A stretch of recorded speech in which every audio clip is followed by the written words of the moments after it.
avait plusieurs occupations dans la semaine, mais tu as fait grâce que nous avons, Seigneur, ce premier jour de semaine qui est consacré à toi. Que la gloire te revienne.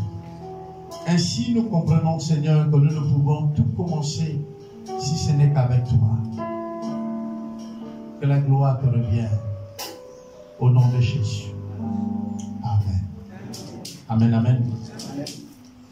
Bonjour à tous. Ça va, n'est-ce pas?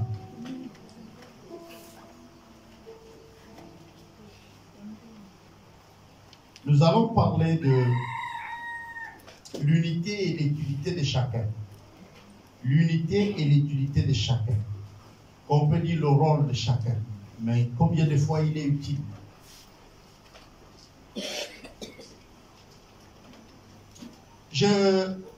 J'étais en train de réfléchir la semaine pendant que je travaillais. Je dis, mais le Seigneur fait des choses parfois extraordinairement, mais la plupart du temps, on ne prend pas conscience. Parce qu'on ne prend pas un petit temps pour observer. Je me suis rendu compte qu'au fait, nous, on ne fait rien tant que nous n'avons pas consacré du temps à Dieu. Le dimanche, c'est le premier jour de la semaine, n'est-ce pas, non? Donc, ce qui veut dire qu'avant que nous n'abordons le reste des jours, le dimanche, nous l'avons déjà donné à Dieu. Qui est le premier jour de la semaine. C'est-à-dire, quand nous attaquons la semaine, mais le tout premier jour, il a pris. Comme ton premier enfant, il le prendra. C'est pour lui. On ne négocie pas ça avec Dieu. Tout ce qui est premier est pour lui. Et donc, parfois, on ne se rend pas compte dans tout notre jour. Mais dans tous les jours, Dieu prend toujours le premier. Et ce dimanche, il le prend toujours. Que tu le veux ou pas, il le prend toujours. Le premier jour là. Le matin, quand tu te réveilles, ta pensée, tout ce que tu veux faire, est concentré d'abord à le rendre un culte. Avant que tu prends tout le reste de la semaine. Parfois, on ne se rendait pas compte en cours. Mais Dieu, il prend le premier jour là. Il prend les minutes, il prend tout le reste et puis l'autre. Tu vois, tu as le reste. Voilà. Mais Dieu aussi veut prendre les premières heures de ton réveil. De ta journée. Nous étions en train de discuter avec un frère. Et pendant que nous discutons, il nous fait savoir, ou il nous fait montrer quelque chose qui est là, mais beaucoup d'entre nous ne s'aperçoivent pas. Et il voulait donc nous présenter les temps mis à part avec Dieu. Et il disait, Jésus lui-même ne faisait rien de ce qu'il n'avait pas d'abord consacré ses temps à Dieu. Mais ce temps, c'est quoi? C'est la méditation matinale. Si vous pensez que vous devez le faire à une autre heure, mais il est mieux pour vous de trouver toujours un temps avec Dieu. Vous devez le faire. Un temps avec Dieu avant d'attaquer toute chose. Comme déjà, il a pris votre premier jour avant que vous attaquiez le reste du jour. Vous savez, les 6 jours là, faites toutes vos activités, mais le premier jour est à lui. Les premières heures données à Dieu. Amen. Amen. Ton première activité, donne-la à Dieu. Alors, mon thème est simple.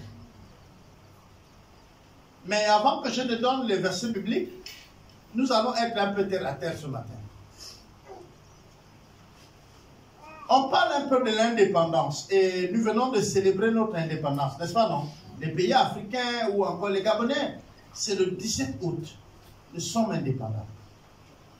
Si on va voir le mot indépendance, ça veut dire que nous ne dépendons plus de quelqu'un. Nous dépendons de nous-mêmes, dans nos agissements, dans notre façon de faire. Et en cela, on dit, quand un pays est indépendant ou une personne est indépendante, on dit que cette personne a atteint l'âge de la maturité. On est d'accord, non? Ok. Mais en fait, Dieu n'a jamais permis que les hommes soient indépendants. Dieu n'a jamais fait des hommes indépendants. Il dit, vous connaîtrez la vérité vous rendra libre. Mais il n'a pas dit que vous êtes indépendant. Parce que l'homme est inter-indépendant. Ça dit, tel que Dieu a fait l'homme, c'est un être social. Il dépend de l'autre comme l'autre dépend de lui. Qu'on le veut ou pas, Dieu nous a fait de manière à ce que nous dépendons des autres et les autres dépendent de nous. Il a donné à nous des qualités. il a donné aux autres les qualités. Nous avons besoin des qualités qui sont sur l'autre pour y arriver même à se développer à notre niveau. Ce matin, c'était comme si le taximan était dans ma prédication. Il me dit, mes nièces, ne faut que faire des enfants qui ne prennent pas soin, ils font. Je suis dépassé. Ils ne savent pas que faire des enfants, ça se planifie. Je lui ai dit non. Le Gabon a encore besoin des aides mécaniciens, des aides maçons. Parce que si vous n'investissez pas pour votre enfant, il va être aide ou sous-aide. Je ne sais pas si on se comprend. Eh bien, il a aussi son importance d'être.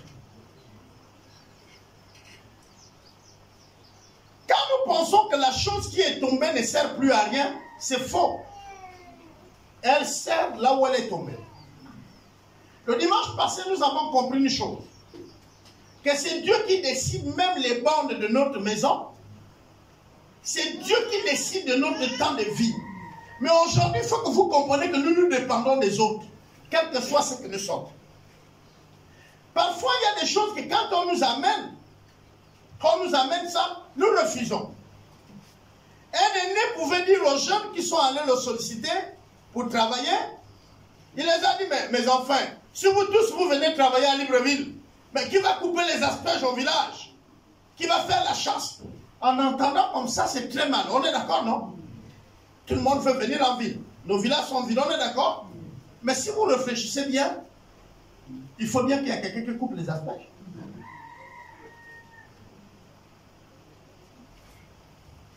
Vous avez pensé qu'il n'est moins que rien. Il n'est rien. Tu es quelque chose, mais tu dois manger l'asperge. Alors, celui qui coupe l'asperge trouve son importance dans son travail de couper les asperges. Tu dépends de lui pour manger l'asperge. Tu es grand. Tu as reçu. C'est bon.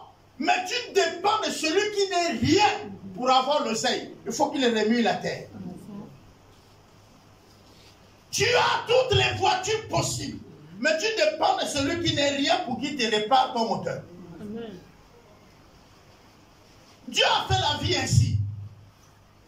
Mais ce que Dieu voudrait nous aider à comprendre, c'est que nous devons être contents là où nous sommes. Parce qu'en réalité, si tu comprends ton importance, alors tu vas vivre heureux. C'est ça, vivre heureux. C'est ça, réussir sa vie. C'est être content de là où tu es et être satisfait de ce que tu fais.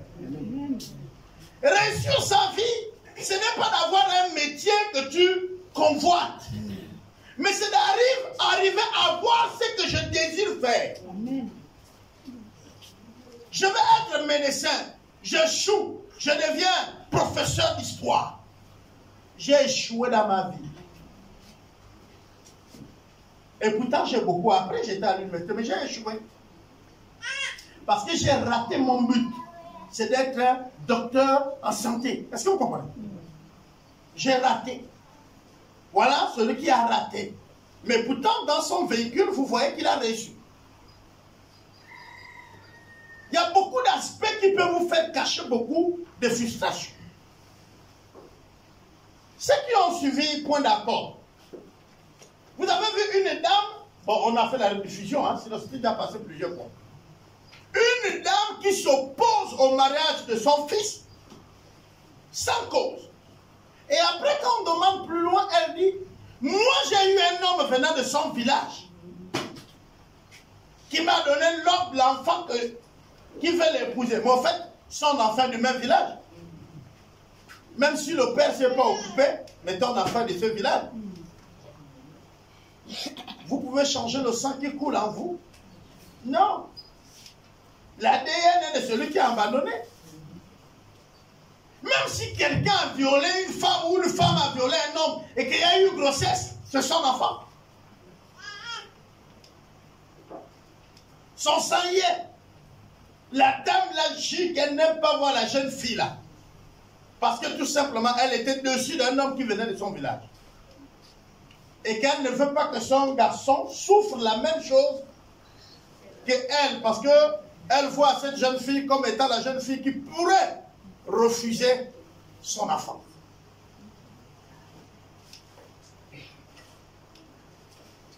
Et elle s'est privée de tout. Vous savez, parfois quand on est aigri, on veut que tout le monde soit aigri avec nous. Quand on haït quelqu'un, on veut que ceux qui nous aiment soient ennemis de lui là aussi. N'est-ce pas, non? Moi, je ne peux pas devenir ennemi de quelqu'un. Toi, tu connais pourquoi tu es son ennemi, n'est-ce pas? Ah, pourquoi tu veux que je sois ennemi de quelqu'un? Tu veux même parfois l'inviter à la maison. On va prendre le cas de couple. Ma femme n'aime pas voir une soeur. Mais est-ce que c'est mon problème? Je ne veux pas la haïr parce que ma femme ne veut pas la voir. Maintenant, moi aussi, je n'aime pas voir certains bouts de frères et sœurs. Mais ma femme n'a pas de problème avec eux. Pourquoi je veux que ma femme puisse les haïr? Non. Et peut-être qu'il y a un problème chez moi qui doit être résolu. On est d'accord? Mais une des choses qui est importante, c'est que nous ne sommes rien sans les autres. Bien aimé, nous ne sommes rien sans les autres. Je connais que quand tu fais très bien l'école, tu deviens ingénieur de bâtiment. Je parle de bâtiment parce que je fais le bâtiment. Tu deviens ingénieur. Tu pousses, tu peux devenir architecte et tout le reste. D'accord. Mais tu as besoin d'un moins que rien pour creuser la terre. Pour tourner le ciment afin que tu le mettes là où tu veux. Pour réaliser les dosages que tu as. L'architecte a besoin d'un ingénieur. L'ingénieur a besoin du technicien. Et le technicien a besoin d'un ouvrier. Et l'ouvrier a besoin du manœuvre. Et le manœuvre a besoin d'un homme à tout faire. Parce que dans les chantiers, il y a toujours un homme à tout faire. C'est-à-dire, le gars là, il n'a pas un métier fixe. Tout ce qu'on lui demande, il fait. Là où vous êtes déjà passé, vous êtes devant, et puis vous lui dites, nettoie là-bas. Hein. Et lui, il va nettoyer. Quand vous revenez même dans la salle là après, c'est propre. Parce qu'il y a quelqu'un. Alléluia. Oui, c'est bien. Tu vois comment tu es organisé, mais tu as besoin de quelqu'un pour nettoyer ta maison. Est-ce que si nous tous avons appris, nous avons tous les mêmes diplômes, qui va essuyer la maison de l'autre? Qui va préparer pour l'autre? Qui va réparer le véhicule de qui? Nous tous avons les mêmes métiers. Ou est-ce que le monde serait bloqué? Les manquements de l'autre sont des points forts. Ah, je ne sais pas si on se comprend. Les manquements de l'autre, c'est tes points forts. Maintenant, tu comprends que tes manquements sont les points forts de l'autre. On est d'accord? Souvent, quand je parle du couple, je dis, on veut aujourd'hui marier égal. Même diplôme, même analyse, même réflexion, même pensée et même idée. Vous êtes comme ça dans le couple. Parce que vous me voyez, si vous êtes comme ça, vous allez vous séparer vite.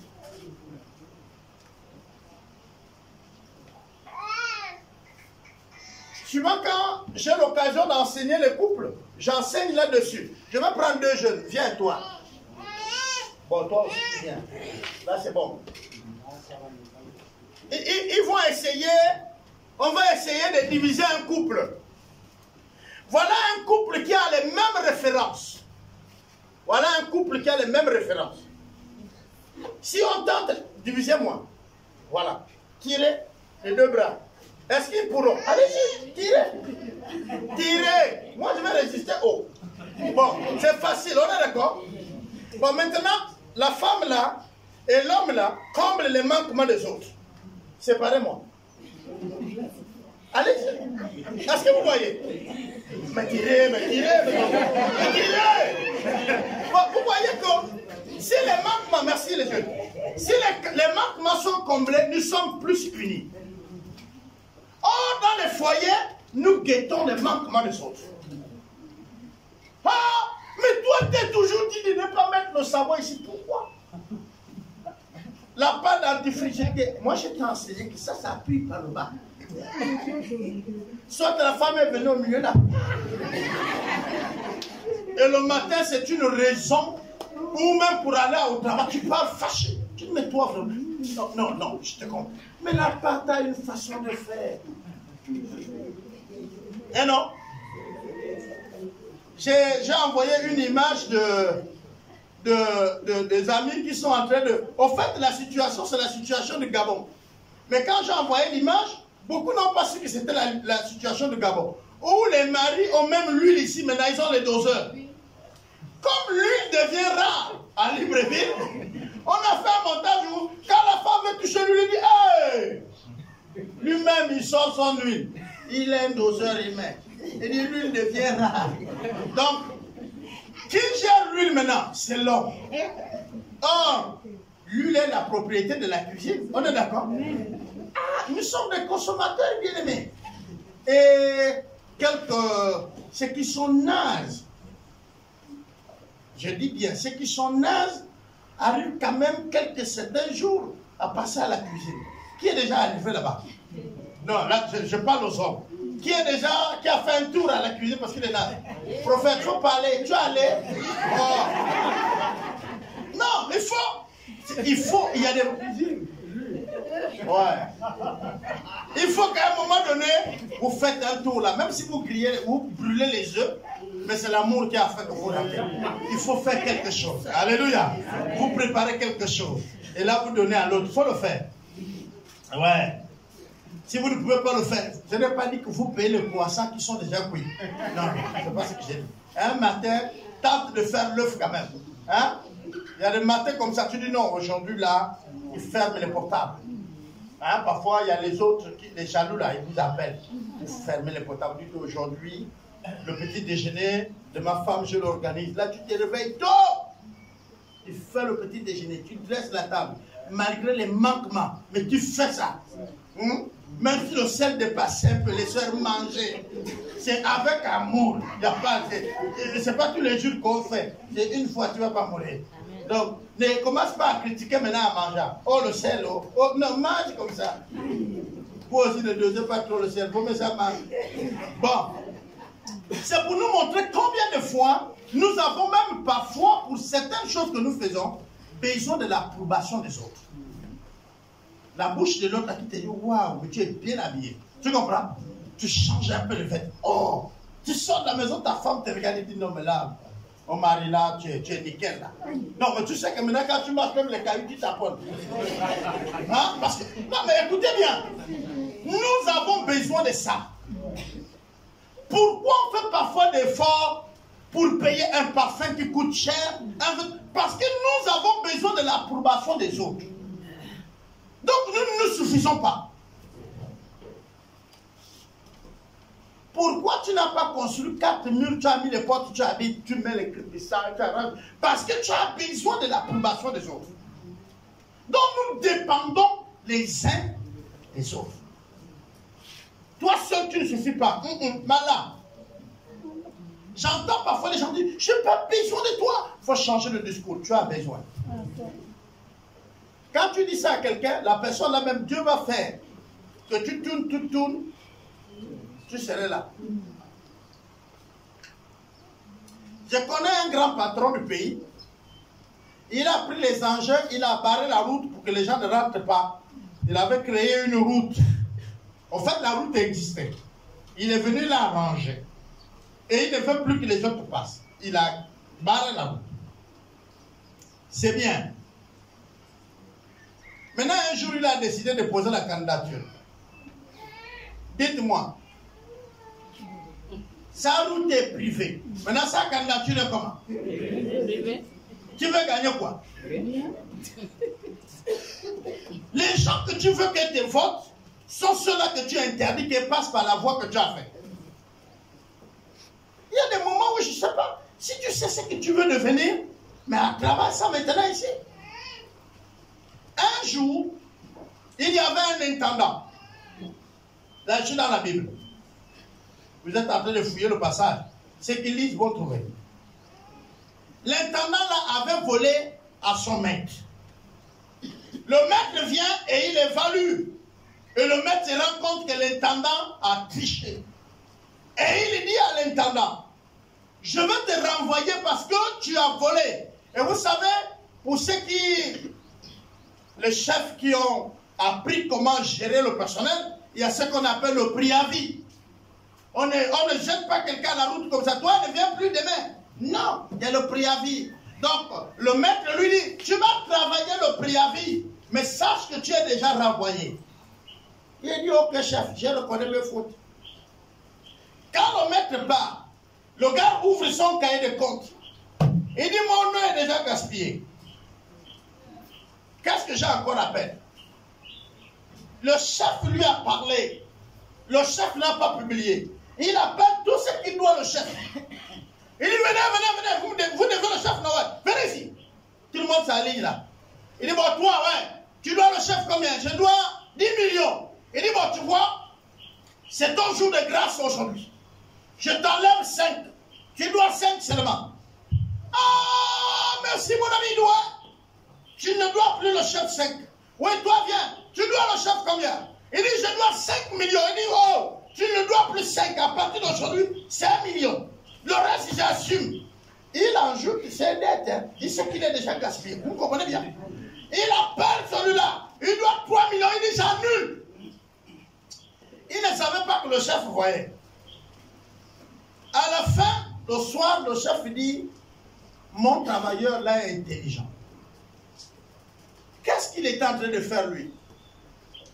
Il savait qu'il a déjà perdu son emploi. Mais ce qu'il savait faire, c'était l'intendance. Et il savait que les gars qui donnaient les crédits ont les magasins. S'il est au chômage, il pourrait aller solliciter le travail là-bas. Donc il s'est fait des amis avec ce qui n'est même... Non, ce qui n'a plus d'importance. Parce que toutes les dettes qu'il enlève là, ça remonte sur son dos. Comme étant la perte qu'il a créée au chef. Oh oh, vous comprenez? Faites-vous des amis. Faites-vous des noms avec les biens de la terre. Elles sont passagères. Si vous accumulez sans investir. Sans investir dans les vies des gens, elles ne vous serviront à rien. C'est là où le Seigneur dit, jette ton pain à la face des eaux. Avec le temps, tu le retrouveras.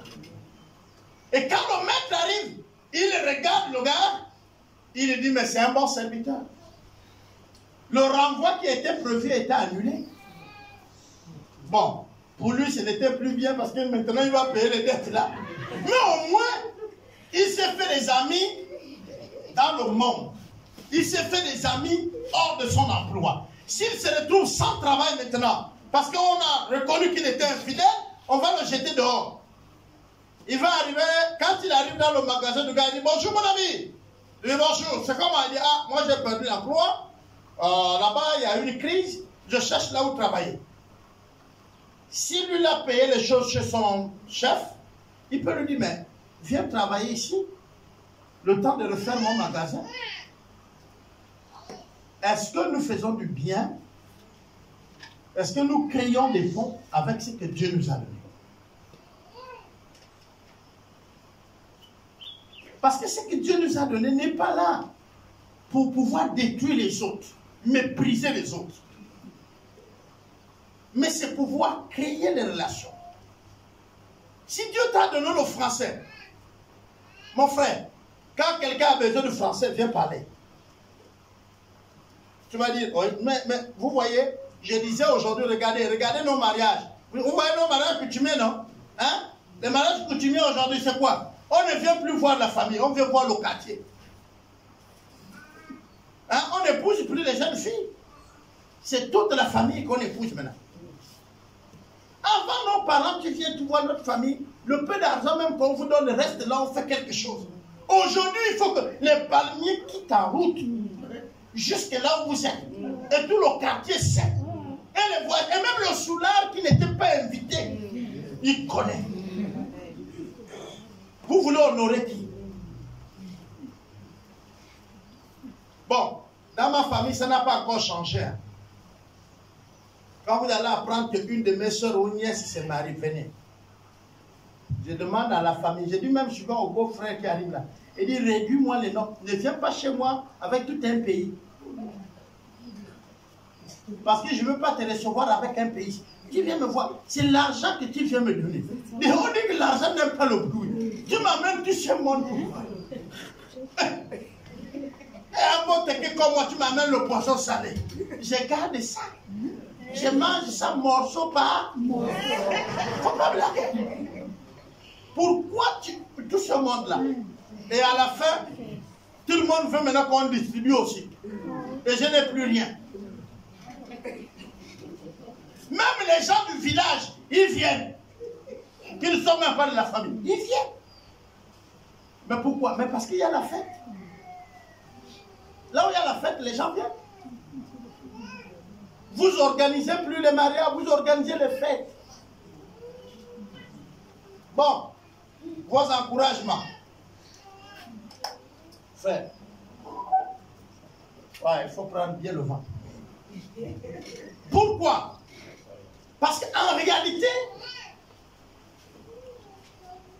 si nous comprenons que nous dépendons des autres, alors nous allons savoir comment faire. Je vais donc lire. Je suis dans Corinthiens 12. 1 Corinthiens 12. Et je vais lire à partir du verset 11. Un seul et même esprit opère toutes ces choses, les distribuant à chacun en particulier comme il le veut. Alors, le 12 dit ici, car comme le corps est un et a plusieurs membres, et comme tous les membres du corps, malgré leur nombre, ne forment qu'un seul corps, ainsi est le corps de Christ. Amen. Je vais continuer la lecture après, mais on va d'abord s'arrêter là. Il dit le corps a plusieurs membres, mais malgré cette diversité, il ne forme qu'un seul corps. On va aller doucement.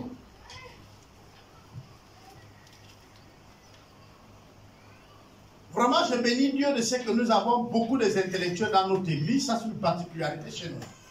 Qui peut me donner le nombre des membres du corps? Les membres du corps.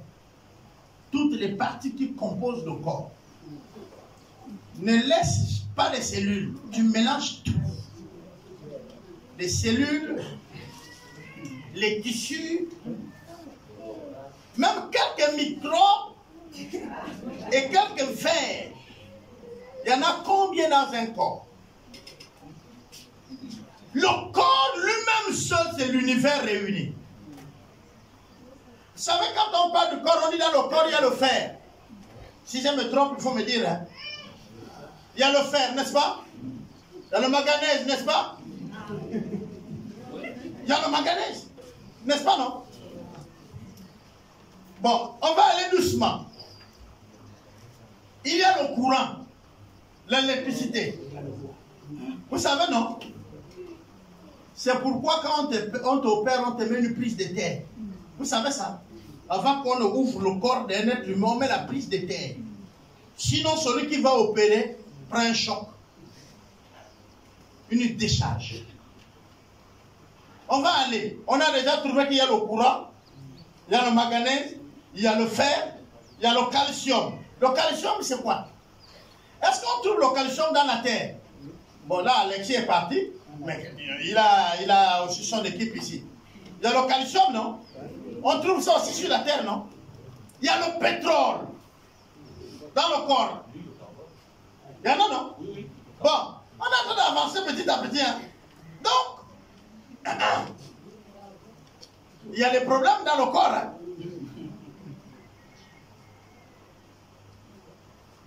Il y a encore quoi? Mais aidez-moi. Il y a quoi dans le corps? C'est fini. C'est ça là qui compose le corps. Il y a l'eau. Oui, il y a le sang.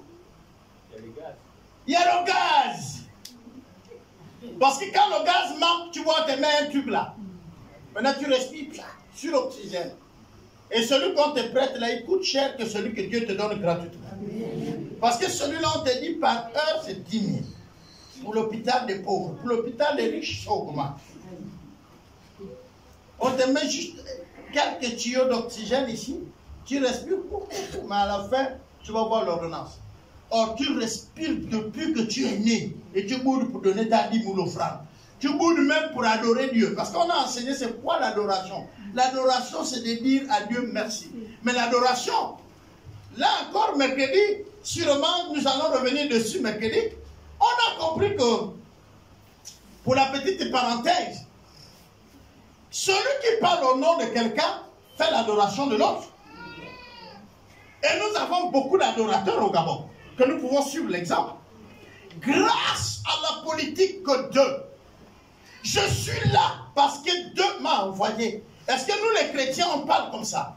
Est-ce qu'on reconnaît que c'est Christ qui a fait que je suis?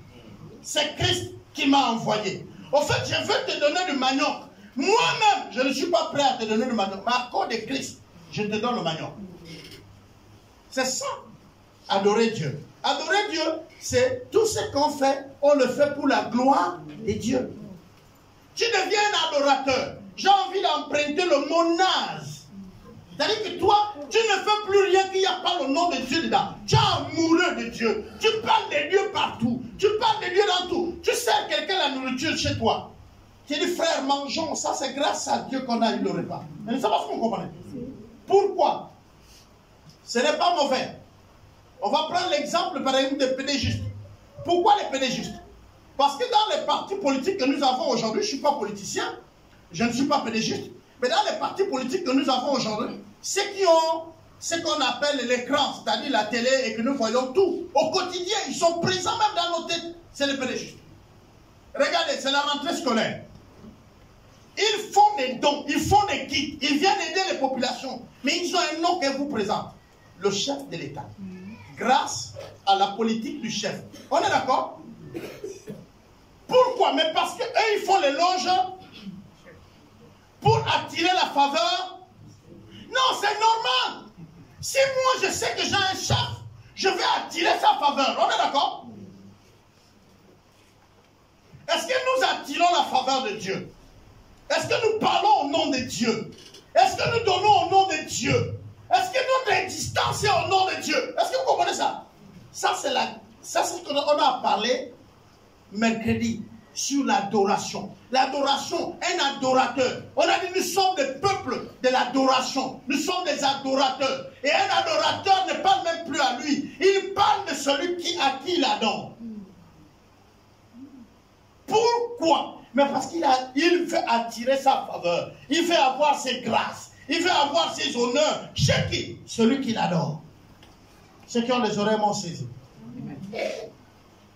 Moi, j'ai pour Jésus comme chef de ma campagne. Comme le roi de mon pays. On est d'accord? Donc, tout ça, c'est lui qui me donne. On est d'accord? Donc, quand je viens vers toi, je te donne ça, c'est grâce à Dieu. J'ai l'habitude de vous dire, beaucoup d'entre nous, même ce matin, peuvent voir et peuvent avoir les raisons. Ils peuvent trouver des exemples. Mais un type comme moi, je vais m'appuyer sur quoi pour vous dire que j'ai eu quoi? Moi, je comprends bien le principe de Christ. Vous dit, je prends ce qui est faible pour rendre fort. Je vais vous expliquer. Moi, j'ai cassé mon bic depuis. J'ai connu ce qu'on appelle enfant de rue. J'ai connu ce qu'on appelle être rabaissé, humilié. Christ me ramasse, il me fait. Et il fait de ce que je suis. Dites-moi, si je ne parle pas pour Christ, si je ne dis pas pour Christ, je serai quoi? Je vais m'inventer de quoi? Je vais dire que je suis quoi? Mais si tu sais ce que tu es, tu vas t'inventer de ça. Parce que tu sais que tu as un support. Mais si tu réfléchis un peu, tu comprends aussi que tu t'es bien à ton niveau. Parce que le souffle de vie que tu as ce matin-là, il te l'a offert gratuitement. Amen. Alléluia. Amen. Et si tu as réussi à arriver à un niveau, c'est lui. Et c'est lui qui ouvre les portes. C'est un papa qui chantait, là les doyens à la foi, ils savent. Il dit, quand Jésus a dit oui, personne ne peut dire non. Quand Jésus a dit non, personne ne peut dire oui. Amen. Alléluia. Amen. C'est aussi ça. Mais le papa est en train de dire, ce que j'ai eu là, c'est Jésus. Quand il dit Amen, personne ne peut dire non. Amen. Quand il dit oui, c'est oui. Son oui, c'est oui. Son non, c'est non. Ce que nous avons est une grâce. ça ne devait pas nous amener à voir les autres comme les moins que rien. Ça devait plutôt nous permettre de comprendre que ce que l'autre a, je peux aussi l'avoir. Prenons un cas simple. Tu n'as pas peut-être besoin de moi. Mais j'aimerais vous dire ce matin, moi j'ai besoin de vous. Au cours de mes voyages, j'ai compris l'importance des prières des autres. C'est-à-dire, j'ai compris l'importance des prières des autres. Quand les gens prient pour toi, c'est important. Bien aimé, les prières de frères et sœurs peuvent redresser l'avion. Les prières de frères et sœurs peuvent maintenir un véhicule sur la route. Les prières de frères et sœurs peuvent éviter la prison. Parfois, l'ignorance n'excuse rien à l'aéroport. Je voyageais et j'avais le sac de foufou. Le sachet de foufou. Foufou drogue là, c'est même père, mes mères. J'avais mis le foufou dans mon sac. J'ai fait passer ça parce qu'à Lomé, avant de rentrer dans l'aéroport, tu fais traverser ça le laser. Donc ils ont des trucs payés. Et là, je suis tout content, j'ai payé foufou maïs. Je dis que non, il faut que je mange le maïs, on va diminuer un peu le manioc. Donc je suis là, mon sac, dès que je mets, dès que ça traverse, pas les autres ils voient. Monsieur, mettez-vous à côté. Là, mes cheveux commencent à pousser. Ben oui, on ne bloque pas l'aéroport. Pour ne rien, tu fais la tôle. Je me mets à côté avec mon sac. Là, ce n'est plus un seul sac qu'on va vérifier. C'est tous mes sacs. On vérifie. Après, on me dit, bon, monsieur, c'est quoi ici? Je dis, ah, comme moi aussi, je connais que c'est foufou que moi-même j'ai payé. Et admettons que c'est quelqu'un qui m'a donné le colis. Là, j'allais trembler. On est d'accord? Je dis, non, ça, c'est foufou maïs payé par moi-même, transporté par moi-même, tout puissant. Là, je parle parce que je connais. Si un dangereux m'avait mélangé quelque chose le jour, la puissance allait finir. Ils ont pris, ils ont amené à côté, ils sont revenus. Après, ils m'ont dit, monsieur, déclarez vos devises. Et c'est vrai, j'avais de l'argent. J'avais près de 1 million avec moi. Ils m'ont dit, monsieur, il faut déclarer. Et il dit, s'il vous plaît, l'argent n'est pas en billet Afrique de l'Ouest, c'est Afrique centrale. Donc, c'est la devise Afrique centrale. Et c'est pour les salaires de tous les ouvriers des pionniers. Ils ont dit, ok. Mais pourquoi tu n'as pas déclaré? J'ai dit, je viens à peine de rentrer. On déclare le bureau à l'intérieur. Il dit, bon, ok, il faut aller déclarer. Il dit, il n'y a pas de problème, terminez d'abord. Là, je suis sauvé. Ils sont allés avec les sachets de foufou là-bas, ils sont revenus, ils m'ont dit, monsieur, bon voyage. C'est là où le cœur est descendu. Mais je vais vous dire que c'est aussi vos prières. Parce qu'on ne peut rien trouver et puis te prendre. Je suis à l'aéroport d'Accra. Il est 22 h, je suis debout. L'Interpol est en train de chercher les voleurs. Ils ont volé quelque part, mais on les a signalés qu'ils sont en train de traverser à Accra par l'aéroport. Il y a un monsieur qui m'aborde, il commence à me parler en français, qu'il vient au Gabon. Vous savez, je suis francophone, je suis dans un pays anglophone. Quand tu trouves un autre qui parle français, vous devenez ami tout de suite. Donc on commence à bavarder, mais comment ça va et tout? Il me dit non, je vais travailler dans les champs à Lambaréné. Là-bas, je suis coupeur de régime de noix et tout, au palmier là-bas et tout. Il dit bon, ok. Et puis ça bavarde, ça bavarde. Seulement, bon, c'est à l'aéroport, tout le monde s'agite là. Tu ne peux pas connaître. Oh, l'Interpol est autour de nous. Et puis je vois, quelqu'un vient, il tient mon sac, il dit, monsieur, suivez-moi. Bon, il a attrapé mon trolley. Hein. On m'amène comme si on va vérifier ce que j'ai dans le trolley. Donc on va là, il pose le trolley. Pendant que je fais ça, ils ont déjà arrêté le gars. Donc c'était juste pour m'éloigner du gars, en fait, qu'il arrête en toute sécurité. Parce qu'elle ne savait pas s'il a les armes ou quoi à ce moment. Mais j'étais en train de parler avec quelqu'un qui est recherché. Donc on pouvait aussi me prendre comme un complice. Même si après on voit monter à gifler. Oui, on te gifle aussi, allez, vous les voleurs. Après on découvre que non, Tu étais un voyageur qui passait. Je ne sais pas. Mais les gars, ils ont eu toute l'information possible pendant qu'ils fouillaient. Ils m'ont pris, ils m'ont amené à côté. Mets ton sac ici. On a mis le sac. On commence à fouiller mon sac. Je suis concentré au sac. Après, je vois la foule. Quand je me retourne, non, l'Interpol autour du gars, bougez plus. On l'a plaqué au sol. Boum. Mais non, on l'a amené. Je dis, hey, le gars qui parlait français avec moi là. Déjà à l'aéroport, je préfère être seul. Depuis un temps, tu dis, bon, je suis où, je me suis change dans mes places. Ah! Une fois ça va, mais pas deux fois. Est-ce qu'on est parti de la maison ensemble? Oh! Tu peux amener ton bagage comment? Tant que moi-même, je n'ai pas vu comment tu as fait le sac. Voilà, je n'amène pas. Même si c'est vous, je ne vais pas amener votre sac. Je préfère enlever les choses, prendre ça et mettre dans mon sac.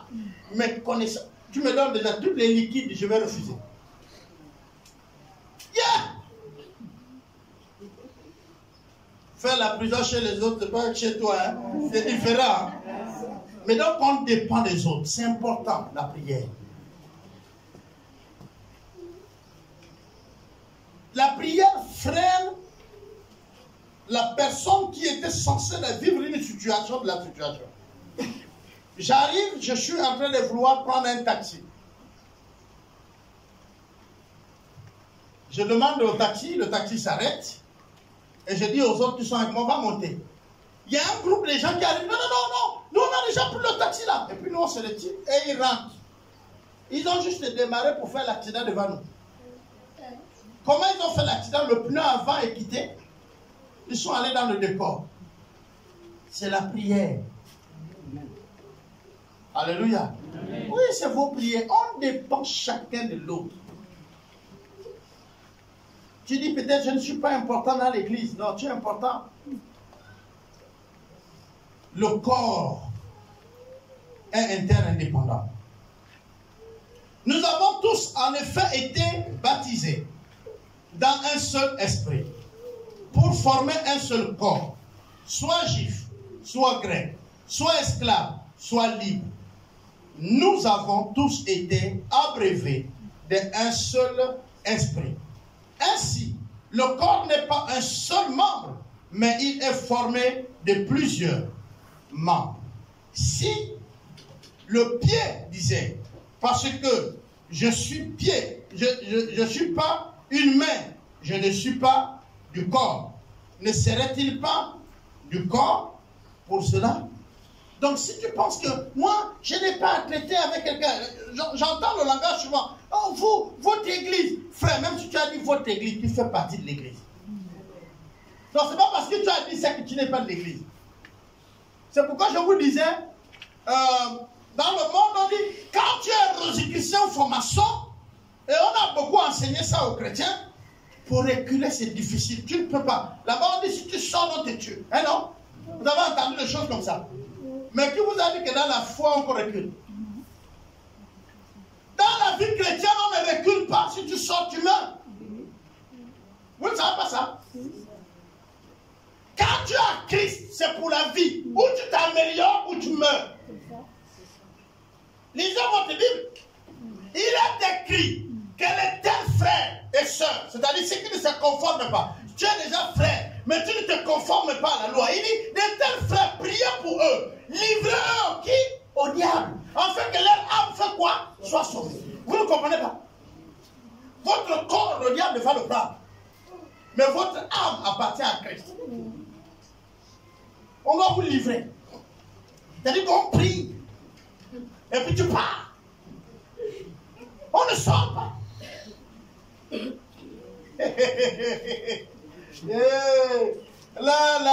Là. Certains pensent que non, ils peuvent dire Seigneur, viens dans ma vie. Ils sont vrais, sérieux. Ils vivent la vie chrétienne. Et puis à un moment, et ils abandonnent. Et puis non, tu n'as pas connu Christ. Si tu as connu Christ, frère, tu restes frère. Et aussi longtemps que tu es vrai, la grâce t'est encore offerte. Je disais à un couple, et d'ailleurs, lui, la soeur allait dire ça au mari. Le mari m'a dit, est-ce que c'est vrai, Papa Albert? Je vais vous dire une chose. Depuis qu'on a dit aux chrétiens que vous ne devez pas divorcer là, vous pensez que c'est un frein pour vous de vivre en faisant souffrir l'autre que tu as épousé. Comme tu sais que le mari ne doit pas divorcer ou la femme, hein, c'est ce que tu as lu, non? Tu t'es trompé. Hein? Tu t'es trompé. Donc tu viens dans le foyer, tu fais souffrir quelqu'un en espérant que lui ne peut pas divorcer. Ok. Quel est le péché que tu n'auras plus la grâce? Vous avez vos Bibles. C'est lequel? Hein? Le blasphème contre qui? Donc si tu te remaries, on peut te donner la grâce, n'est-ce pas, non? Vous êtes en danger. Arrangez les choses. Dieu n'a pas dit que celui qui s'est remarié n'aura plus la grâce ou qui ne fait pas grâce. Non. Pourquoi je le dis? Mais parce que je suis en train de traiter une situation à Libreville. Un prophète devient donc conseiller pendant que tu es ma femme dans mon foyer. Tout ce que je te dis, non. Dès que le prophète la craque les doigts, tu es parti. Pour te dire, c'est-à-dire tu es en train de préparer, j'entends la cuisine, tu vois, je rentre, tu n'es plus. La femme est allée chez le prophète, il vient d'appeler. Et elle va frapper 3 mois, 4 mois, elle est là-bas. L'intercession.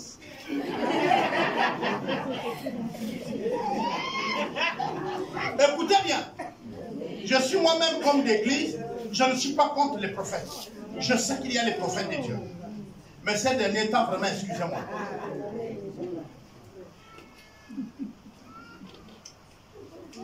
Comment vous arrivez à faire ça?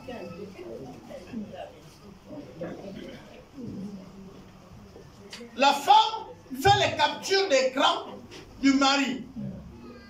Comme on fouille les portables déjà. Et elle envoie toucher le prophète. Dès qu'il y a une situation avec le mari, quand le mari commence à dire, ma femme, comment tu as? Le mari en colère, là elle filme. Elle a mis le portable comme ça, elle filme. Tout ce que le mari, non, moi je ne suis pas d'accord, ma femme arrête ça. Lui il filme. Après il balance. Le prophète l'envoie un message, vous savez le message? Le prophète a dit, ton mari s'est dédoublé. Écoutez bien. Il dit, il a une deuxième personne qui prend son corps. Tu es en danger.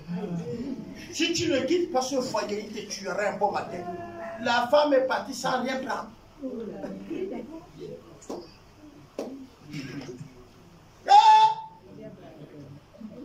Vraiment, vous m'excusez, mais même au Gabon, c'est pire. Je suis venu de Mimvoul pour vous délivrer. Vous êtes plein là-bas. À clin d'œil, plein. Au ravin où le véhicule peut même aller vous trouver. Vous êtes là plein. Quand j'habitais à la Corniche, il n'a pas d'église. Il ne fait pas de culte. Les dimanches, il reçoit dans l'après-midi. Donc, il vous laisse aller d'abord au culte. Romario, comment il s'appelle là? Yahvé. Le prophète Yahvé. Vous savez pourquoi les enfants de la Corniche nous ont donné le nom Yahvé? Une crise, sa délivrance, c'est seulement ça. Yahvé, c'est la délivrance. Il n'y a pas un autre mot. Donc, ça c'est le nom que les enfants de la Corniche ont donné au gars, Yahvé. Tu vois les voitures alignées. Donc, vous terminez les cultes. Tu les vois courir, tu penses qu'ils partent à la maison. Ils ont les habits à la maison. Ils courent chez Yahvé. Et je suis à la terrasse, chez moi. Je suis à la terrasse, au balcon. Je vois ça défiler avec des plaques d'eau minérale des deux côtés, les sachets. Mais il y avait là, il loue là, mais il ne dort même pas là. Il a un disciple qui chauffe la salle avant qu'il vienne. Quand elle a payé, ils sont 2. C'est pas l'église, c'est une salle qu'ils ont louée pour les délivrants. Vous-même aussi, vous ne voyez pas.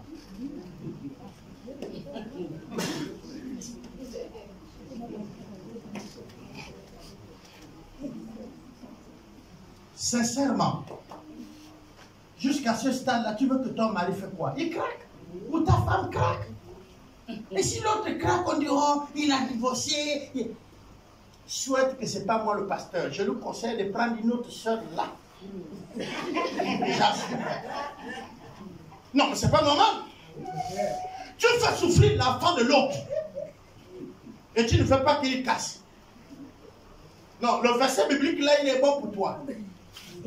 Là, tu présentes le verset là. Oh, que l'homme ne sépare pas. Mais n'oublie pas que moi, je suis aussi esprit.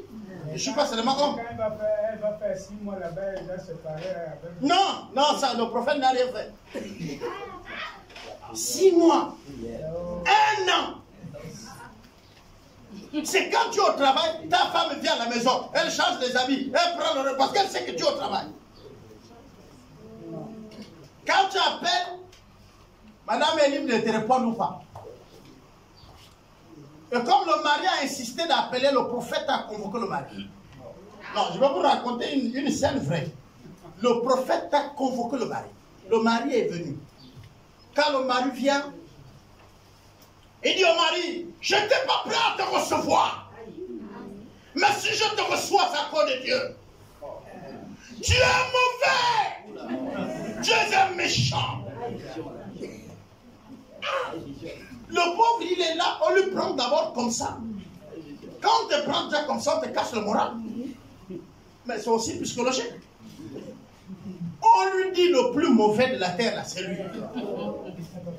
Pendant ce temps, hein? Non, il ne connaissait pas à cause de la femme. Non, papa, attends. Quand il fait, non, mais c'est la vérité. Et quand il fait comme ça, attendez s'il vous plaît. Quand il fait comme ça, le pauvre, il est là, il le regarde. C'est pas qu'il est en train de l'intimider. L'autre le regarde, et à la fin, l'autre lui dit, papa, ce que tu fais là, c'est les conneries. Le problème, c'est, ce qui est plus grave, c'est quoi? C'est que monsieur et madame sont dans une église. Comment madame a fait pour trouver le prophète là? Non, moi je ne comprends pas. Vous êtes là, mais vous avez un prophète.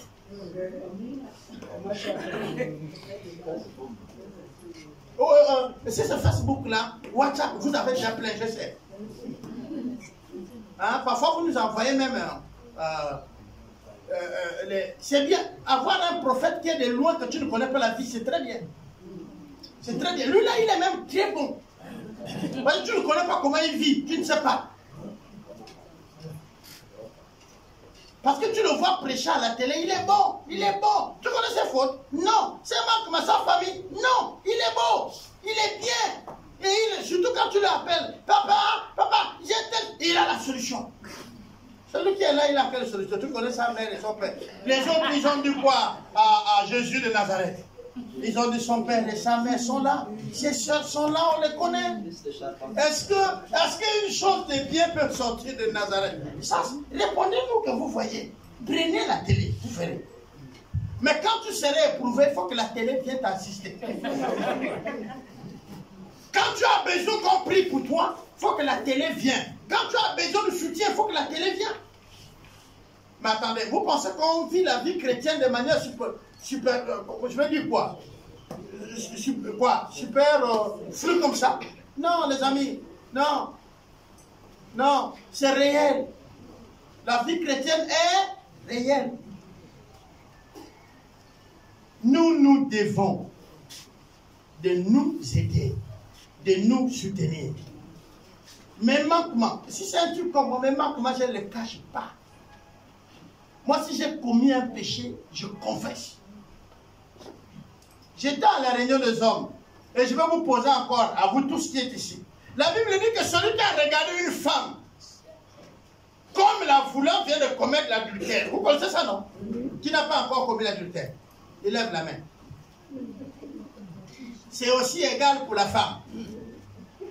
Non, mais attendez, nous sommes là, non? Je vous dis la grâce, quand on va comprendre la grâce là, alors on va se soutenir. Est-ce que vous comprenez? Ceux-là, ceux qui ne sont pas mariés là, ils sont éternellement dans le convoitise. Ils ne sont pas mariés. Chez eux-mêmes, ça fait... Ça cogne ailleurs. Ils regardent une soeur, ils disent oui, c'est sûr, le masque est là. Non. Si c'est ceux-là, il faut les laisser. Moi, je parle aux mariés. Les mariés, au moins, ils canalisent leur pensée. Ils peuvent dire non, non, non, je refuse. Est-ce que vous comprenez? Mais ceux-là, ils sont à la recherche. Vous ne pouvez pas demander à un chercheur de ne pas fouiller tout ce qu'il voit. Donc, on les laisse là-bas. Le maman politique va vous dire, c'est un chercheur. Lui, quand il cherche, il passe partout. Parfois, vous le voyez aller vers Rokonda, à l'université là-bas. Il retourne encore. Parce que si c'est seulement aller vers l'université là, nous tous on connaît que c'est la route de Mwanda. Il retourne comme ça. Les chercheurs, la route est là, ils retournent là-bas. Donc ça l'on sait. Mais tous ceux qui sont mariés, tous ceux qui ont un foyer, peuvent dire non, le frère tel a commis l'adultère, c'est grave, il faut le mettre sur discipline. Oui, il n'y a pas de problème. Mais toi, c'est pourquoi Jésus a dit les cailloux sont au sol. Ramassez, agissez. Chacun est resté avec son caillou. Et nous tous ce matin, il nous dit, jetez vos cailloux. Oh, il a agi mal. Nous sommes tous des voleurs. Il n'y a pas un péché qui ne t'amènera pas en enfer si tu le fais. Et pourtant, on voit que le péché de l'autre est plus grand, n'est-ce pas, non? S'il vous plaît, c'est la grâce. La Bible dit que là où le péché est, la grâce fait quoi? Oh, le sang de Jésus nous purifie chaque jour. Et les bontés se renouvellent chaque matin. C'est grave. C'est grave quand on parle comme ça. Mais la grâce, là, elle coule. Le sang coule. Et c'est ce qui nous maintient purs. Vous comprenez ça? C'est ce qui nous... C'est non limite. Et pourtant, nous, on a bloqué ça pour certains frères et sœurs. Quand on regarde la sœur, on commet les péchés à vous. Est-ce que vous comprenez? Nous, on bloque la grâce pour certains. Mais est-ce que c'est à cause de toi que sa grâce ne coule pas? Non. Elle ne dépend pas de toi. Tu l'as bloqué dans ton cœur, dans ta vie. Mais pour Dieu, cette grâce continue à couler. Nous serons surpris de voir les gens qu'on n'aime pas voir au ciel. Il est même à côté de Jésus pour diriger la chorale. Jésus. Oui, c'est. Lui là aussi. Le Seigneur te dit, c'est mon bien-aimé. Le sorcier du quartier que tu connaissais là, s'il se répand avant de mourir, il est déjà sur le lit. Oh Jésus, je ne savais pas parler de moi. Il est au ciel. Vous comprenez, non? Il a Noro. Bon, lui n'est pas allé au ciel. Il a Noro, nous on connaît que dans lui là. Oh non. Parce qu'il a fait un dernier mouvement pendant qu'on lui a enterré là. On lui a mis au casier du bas. Lui-même, il est allé au casier supérieur. Il a pris le corps qui est là-bas, il l'a mis au casier du bas. Ça, c'était pour dire, bon, je fais quand même un geste avant de partir pour montrer quand même que les démons sont là. Ils sont venus, ils ont tiré le casier de bas, on l'a mis, il n'était plus. C'était un autre corps. On a fouillé à la mort. On l'a retrouvé au casier supérieur. Voilà. Ça, c'était son dernier mouvement, quoi. Voilà. Non, c'était pour dire qu'il était là quand même. Mais, ce que je voudrais dire ici, c'est que regardez, je vais terminer par là. Vous voyez les mains? Quand on nous lance les cailloux, quelle est la partie qui réagit? Les mains, non? Nous-mêmes, on paye les crèmes qui coûtent cher, les vêtements. C'est pour protéger quelle partie? N'est-ce pas, non? Bon. Le cœur, il joue quel rôle? Si on te dit, entre se blesser tout de suite au bras et se blesser au cœur, tu choisis quoi? Hein? Tu choisis le bras, bon, c'est pas. On va aller. Et ici, vous choisissez quoi? Et ici. Et ici. Tout le monde choisit le bras, n'est-ce pas? Maman Karine, il faut nous dire combien de fois on mange pour détruire le cœur. Il faut le dire ça. Est-ce que vous me comprenez? La partie qui est parfois la plus importante est la partie que nous attaquons trop. On parle du cœur, on parle du foie, on parle de l'estomac. C'est des choses qu'on ne voit pas, mais qui sont vitales pour nous. Et pourtant, on ne voit pas bien leur rôle. C'est pourquoi je suis toujours en train de dire, dans notre maison, dans notre famille, dans notre groupe, dans notre église, les personnes qui ne sont pas parfois présentes, en train de diriger la louange, en train de prêcher, ils sont capitaux. Ils sont importants pour votre église. Ils sont très capitaux pour votre être. Pourquoi? Mais il peut être le poumon. Mais vous ne le voyez pas. Il peut être le cœur. Et parce que vous voyez les pasteurs, nous, c'est les membres agités, dehors, ceux qui sont à l'extérieur, ceux qu'on voit, qui sont quoi? Les mains, les pieds. Est-ce que vous comprenez? Les parties que vous voyez tout de suite. Or, ces parties, qu'on estime que c'est les parties fortes, elles existent pour prendre soin de l'intérieur. Elles existent pour être le barrage de ce qui est de l'extérieur. On barre le couteau avec la main. Même les cartouches. La plupart des personnes qui ont pris les cartouches, qu'on les a fusées à l'arme, vous allez voir que ça a pris les mains. Pourquoi? Parce qu'il va faire comme ça. On est d'accord? Quand tu sors du véhicule, il va. Est-ce que vous comprenez? Mais pourquoi toujours les bras? Parce que ça protège ce qui est important. Et ce qui est important, c'est vous, les membres de l'église. C'est vous. Et vous-même, vous vous dites à vous-même, est-ce que dans cette église, on me connaît? Même si on ne te connaît pas, tu joues ton rôle.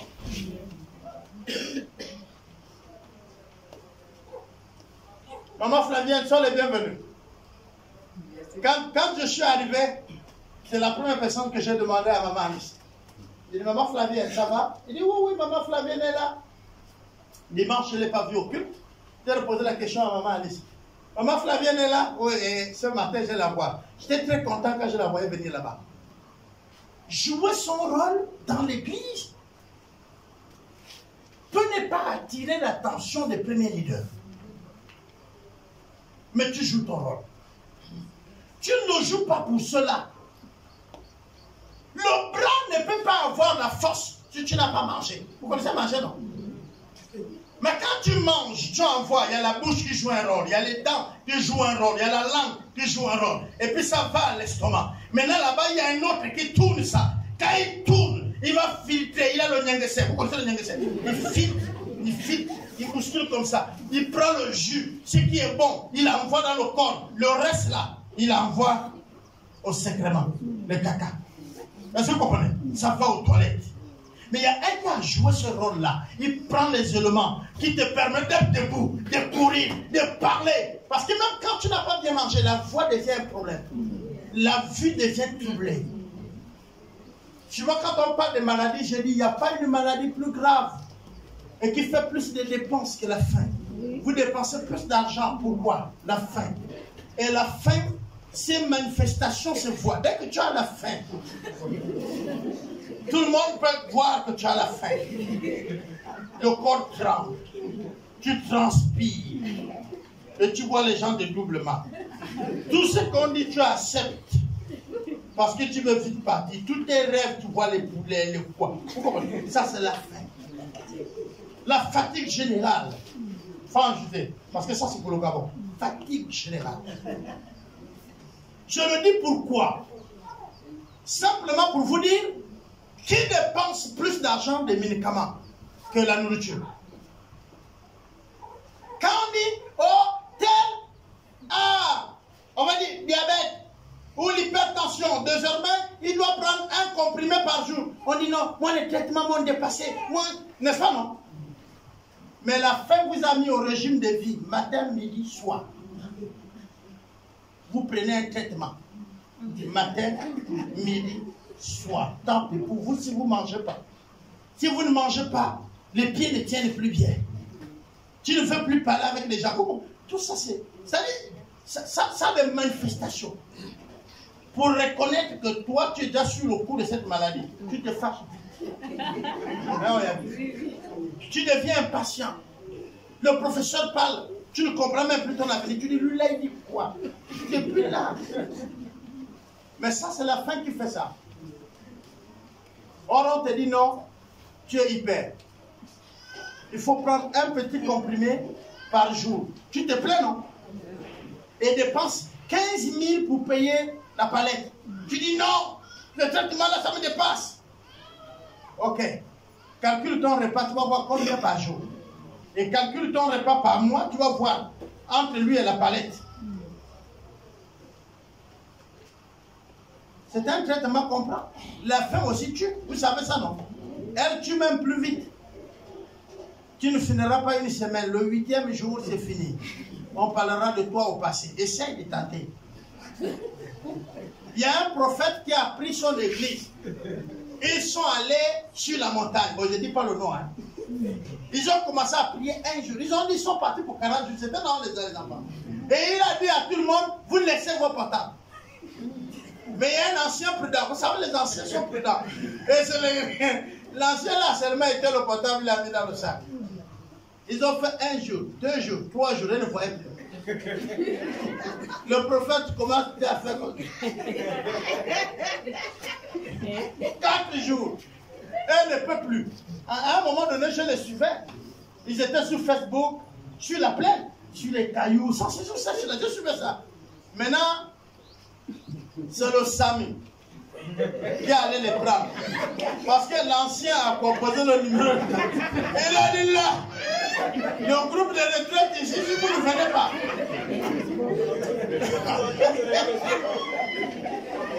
Et ils ont remercié l'ancien. Oh, le Sami est venu les prendre. On a mis les perfusions. Ils se sont refaits. Et ils sont là. Et ils ont oublié que la faim tue. Attention, quand on parle du jeûne, Moïse n'allait pas jeûner. Moïse, il allait à la présence de Dieu. Et la Bible nous dit, dans la présence de Dieu, on n'aura plus faim. Donc Dieu est là, il nous rassasie. On n'a plus besoin des lumières. Si tu es dans la présence de Dieu, tu ne vois plus le temps passer. Mais mon frère, tu quittes toi-même, tu vas sur la montagne. Ouais, il y a plein de montagnes ici. Par exemple, c'est des véchés, il y a des cailloux. Est-ce que Dieu t'a dit viens? Dieu t'a dit là-bas viens. Si Dieu t'a rien dit, tu as évéché, frère. Amène un peu de poisson. Tu as encore une main, mange. Parle avec ton Dieu, mange. Sinon, le même Samuel est là. À Mingara, là où on habite. Si tu trouves même le numéro de pasteur Serge pour moi, tu dis seulement Samy. Nous on va appeler. Nous on va appeler le dire. Ah papa, alors avec nous on va aller aider. C'est le Samy qui allait prendre les autres. Ça nous fait rire. Mais vous voyez encore, le prophète a eu la vie sauve grâce à l'ancien. Et pourtant, il a dit à l'ancien, n'amène pas le portable. Disons à tous ceux qui devaient aller à la montagne, il a dit, n'amenez rien. Nous ne pouvons pas vivre. Nous ne pouvons pas atteindre notre objectif sans associer les autres. Alléluia. Amen. Nous dépendons des autres. Que le Seigneur vous bénisse et qu'il bénisse sa parole. Prions un moment. Seigneur, ce matin encore dans ton livre, ta parole dans 1 Corinthiens nous dit, nous sommes un corps. Et le corps n'est pas un seul membre. Il est composé de plusieurs. Chacun jouant un rôle pour le bon fonctionnement de tout le corps. Et c'est ainsi que nous dépendons les uns aux autres. Nous prions que tu nous aides à comprendre que même le plus petit est important. Si nous nous estimons plus grands, mais que nous considérons ceux qui sont petits comme étant importants, que la gloire te revienne, que la louange te revienne. Au nom de Jésus. Amen.